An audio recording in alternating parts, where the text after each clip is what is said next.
পাচ্ছেন? শান্ত, এখনো পর্যন্ত রাজশাহীতে সর্বোচ্চ কত ডিগ্রি তাপমাত্রা রেকর্ড হয়েছে এবং আবহাওয়া অফিস কি বলছে? আমাদেরকে বিস্তারিত জানাবেন।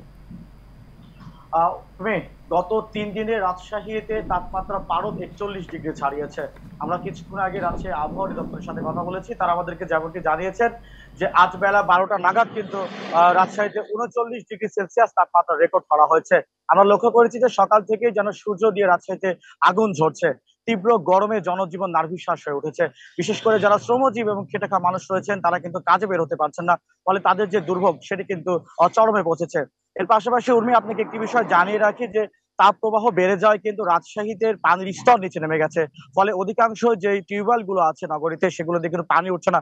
ফলে বিশুদ্ধ পানির যে একটি দুর্ভোগ সেটিও কিন্তু নগরবাসীকে পোহাতে হচ্ছে।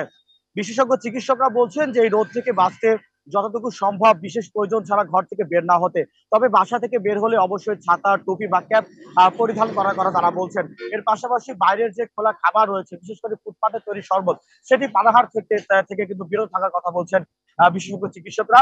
এর পাশাপাশি বিশুদ্ধ পানি, ডাবের পানি, খাবার, স্যালাইন এগুলো কিন্তু খাওয়ার পরামর্শ দেওয়া হচ্ছে। পাশাপাশি আপনাকে জানিয়ে রাখি যে হিট স্ট্রোক থেকে বাঁচতে কিন্তু নগরীতে বিভিন্ন সংগঠনের পক্ষ থেকে মাইকিং করা হচ্ছে, মানুষকে সতর্ক করা হচ্ছে যেন মানুষ বিশেষ প্রয়োজন ছাড়া ঘর থেকে বের না হয়। তবে রাজশাহী আবহাওয়া অফিস বলছে সহজেই কিন্তু রাজশাহীতে কোনো ভালো খবর নেই। এই তাপমাত্রা আরো কিছুদিন অব্যাহত থাকবে এবং আহ গত 2 দিন বা 3 দিন পর কিন্তু তাপমাত্রা কিছুটা কমতে পারে বলে আবহাওয়া অফিস থেকে কিন্তু আমাদেরকে জানানো হয়েছে। এবং আজকে যে 39 ডিগ্রি সেলসিয়াস তাপমাত্রা রেকর্ড করা হয়েছে এটি কিন্তু 2টা বা 3টার দিকে কিন্তু 41 ডিগ্রি তাপমাত্রা ছাড়াতে পারে বলে আমাদেরকে আবহাওয়া অফিসের পক্ষ থেকে জানানো হয়েছে। পূর্বে এই ছিল আমার কাছে রাজশাহী থেকে আবহাওয়া নিয়ে সর্বশেষ খবর।